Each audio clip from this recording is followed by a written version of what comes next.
Nima? U rostdan ham ochdimi? Qanaqasiga axir? Jangchi rostdan ham bo'yini sotib olganmi? Qiziq.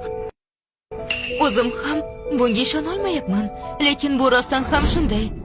Jayangchang Shen xonim uchun bo'yini sotib olgan. Shundaymi? Aqlga sig'maydi. Bu uyga pulni qayerdan olgan ekan? Qani ichkariga kiramiz.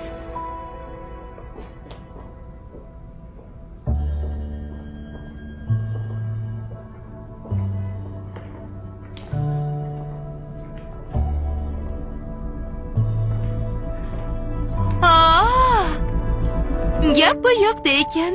Bu ehtimol ma'shuqasini yashiradigan joydir. Ma'shuqami? Qanaqa ma'shuqa?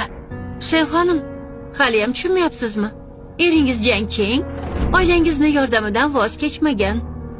U ularni pulni bo'yni sotib olish uchun ishlatgan va bu yagona marta emas. Agar bir marta bo'lganida ota-onangiz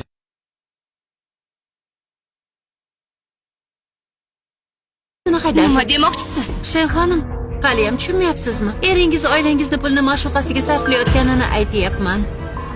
Mana gap qayoqda? Bu Jayanchayning haqiqiy yuzi. Dasturda ishlaganimizdan beri bunday pastkash odamni ko'rmagandim. Hammasi bitta narsaga ishora qiladi. Shen xonimning eri Jayanchang xiyonatda ushlandi. Nima? Erim menga xiyonat qildimi?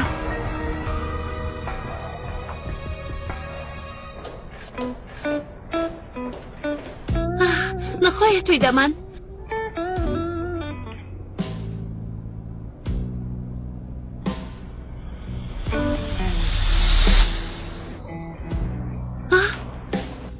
Voy!